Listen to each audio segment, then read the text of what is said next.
নমস্কার বন্ধুরা, আজকের এই ভিডিওতে আমরা জানব 2025 সালের সবচেয়ে মর্মান্তিক বিমান দুর্ঘটনা এয়ার ইন্ডিয়া ফ্লাইট AI-171 সম্পর্কে। এই দুর্ঘটনায় শতাধিক মানুষের মৃত্যু হয়েছে, যা গোটা দেশ তথা বিশ্বকে নাড়িয়ে দিয়েছে। চলুন শুরু থেকে শেষ পর্যন্ত জানি কিভাবে ঘটল এত বড় ভয়াবহ দুর্ঘটনা এবং কি আছে তদন্তের খুঁটিনাটি রিপোর্টে। সবটাই কিন্তু সুন্দরভাবে আপনাদের সামনে তুলে ধরার চেষ্টা করব। এয়ার ইন্ডিয়ার AI-171 ফ্লাইটটি বোয়িং 787 ড্রিমলাইন মডেলের একটি আধুনিক যাত্রীবাহী বিমান। এটি আহমেদাবাদের বিমানবন্দর থেকে লন্ডনের গ্যাটউইক বিমানবন্দরের উদ্দেশ্যে যাত্রা করছিল 12 জুন 2025। বিমানটিতে মোট 230 জন যাত্রী এবং 12 জন অভিজ্ঞ ক্রু সদস্য ছিলেন। এয়ার ইন্ডিয়ার রুম থেকে গ্রিন সিগন্যাল পাওয়ার পরই বিমানটি টেক অফ করে। রানওয়ে থেকে মাটি ছাড়ার কিছুক্ষণের মধ্যেই বিমানটির আচরণগত কিছু অস্বাভাবিক সমস্যা দেখা দিতে শুরু করে। বিমানটি তার স্বাভাবিক উচ্চতায় উঠতে পারছিল না। বিমানটির ওঠার বদলে ধীরে ধীরে নিচের দিকে নামতে শুরু করে। আশেপাশের প্রত্যক্ষদর্শীরা জানান বিমানটির ফ্লাইপাস ও ল্যান্ডিং গিয়ার খোলা অবস্থাতেই ছিল, যা একটি ভয়ঙ্কর প্রযুক্তিগত ত্রুটির ইঙ্গিত করে। কিছুক্ষণের মধ্যেই বিমানটি আকস্মিকভাবে নিচের দিকে নামতে শুরু করে এবং কয়েক মিনিটের মধ্যে আছড়ে পড়ে একটি বিল্ডিংয়ের উপর। বিধ্বস্তের স্থান ছিল অত্যন্ত দুঃখজনক। আহমেদাবাদ শহরের BJ মেডিকেল কলেজের হোস্টেলের উপর।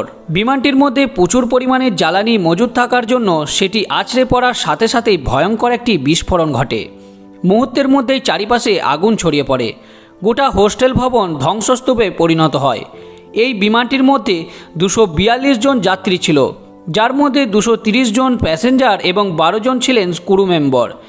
এই ভয়ঙ্কর দুর্ঘটনায় 230 জন যাত্রীর মধ্যে 229 জন যাত্রী এবং 12 জন ক্রু মেম্বারের মধ্যে 12 জনই সেই স্থানেই তাদের শেষ নিঃশ্বাস ত্যাগ করেন। একজন সৌভাগ্যবশত সেখান থেকে জীবিত ফিরতে পারে। তারই সঙ্গে যে হোস্টেলে আছড়ে পড়েছিল বিমানটি, সেই হোস্টেলের মধ্যে থাকা 38 জন ছাত্র ও স্টাফ সদস্য নিহত হন।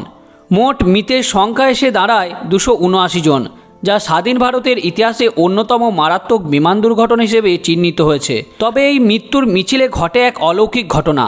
এই বিধ্বস্ত বিমানের মধ্যে যে যাত্রী প্রাণে বেঁচে গিয়েছিলেন তার নাম বিশ্বাস কুমার রমেশ, বয়স 40 বছর।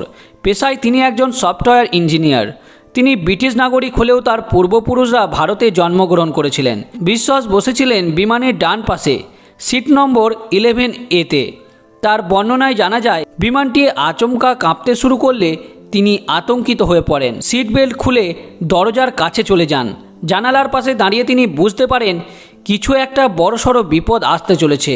তিনি কোনোভাবে নিজেকে জানলা দিয়ে বাইরে ছুঁড়ে ফেলেন। ঠিক তখনই বিমানটি হোস্টেলের উপর ভেঙে পড়ে এবং বিশাল এক বিস্ফোরণ ঘটে। তিনি মাথায় গুরুতর আঘাত পান।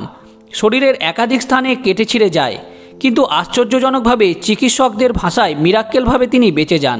দুর্ঘটনার পরপরই বিমানটির দুটি ব্ল্যাক বক্স CVR, যেটা ককপিট ভয়েস রেকর্ডার, এবং FDR ফ্লাইট ডেটা রেকর্ডার উদ্ধার করা হয়। এই দুটি ডিভাইসের মধ্যে থাকা তথ্যগুলি বিশ্লেষণ করার জন্য পাঠানো হয়েছে আন্তর্জাতিক বিশেষজ্ঞদের কাছে। প্রাথমিক তদন্তে উঠে আসে বেশ কিছু গুরুত্বপূর্ণ ও ভীতিকর তথ্য। জানা যায় বিমানের দুটি ইঞ্জিনই একসঙ্গে কাজ করা বন্ধ করে দেয়, যাকে বলে ডুয়াল ইঞ্জিন ফেলিওর। তার জন্য বিমানটি উপরে ওঠার বদলে নিচের দিকে নামতে শুরু করে দেয়। ফলে বিমানের স্বয়ংক্রিয়ভাবে RAT র্যাম এয়ার টারবাইন চালু হয়ে যায়। এটি একটি সিস্টেম যা ইঞ্জিন কাজ না করলে নিজেই একটি ছোট্ট টারবাইন চালিয়ে সীমিত পাওয়ার জেনারেট করে, যাতে কিছু জরুরি ফাংশন চালু করা যায়। কিন্তু আরও উদ্বেগজনক বিষয় ছিল বিমানের হাইড্রোলিক সিস্টেম সম্পূর্ণভাবে ব্যর্থ হয়েছিল। এর ফলেই ফ্লাইপাস এবং ল্যান্ডিং গিয়ার সঠিকভাবে কাজ করছিল না। বিশেষজ্ঞদের মতে এটি ছিল একটি পূর্ণাঙ্গ সিস্টেমিক ব্যর্থতা।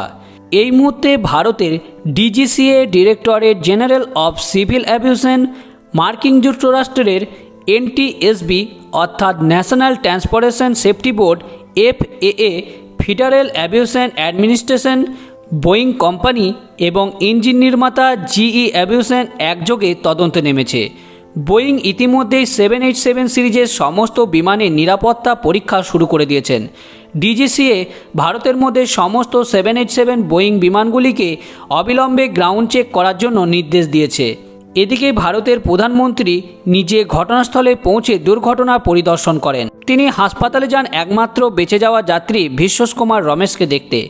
নিহতদের পরিবারের জন্য তিনি গভীর শোক প্রকাশ করেন এবং রাষ্ট্রীয় সহায়তার আশ্বাস দেন। এয়ার ইন্ডিয়ার মালিক টাটা গ্রুপ ঘোষণা করেছেন এই দুর্ঘটনার পর তারা AI-171 ফ্লাইট নম্বরটি আর কখনও ব্যবহার করবেন না। সেই সঙ্গে নিহত পরিবারগুলির জন্য আর্থিক ক্ষতিপূরণ দেওয়ার কথা জানিয়েছেন। বন্ধুরা, এই মর্মান্তিক দুর্ঘটনা আমাদের চোখে আঙুল দিয়ে দেখিয়ে দেয় আধুনিক প্রযুক্তি থাকা সত্ত্বেও কতটা গুরুত্বপূর্ণ প্রতিটি বিমানের যন্ত্রাংশ সঠিকভাবে পর্যবেক্ষণ করা। ফ্লাইপাস, গিয়ার, ইঞ্জিন এবং হাইড্রোলিক সিস্টেমের যে কোনো একটি ত্রুটি কতটা প্রাণঘাতী হতে পারে তা আজকের এই ঘটনা প্রমাণ করে দিল। আমরা নিহত সকল যাত্রী এবং হোস্টেলের ছাত্রছাত্রী ও স্টাফদের আত্মার শান্তি কামনা করি এবং প্রার্থনা করি ভবিষ্যতে যেন এমন কোনো দুর্ঘটনা আর না ঘটে।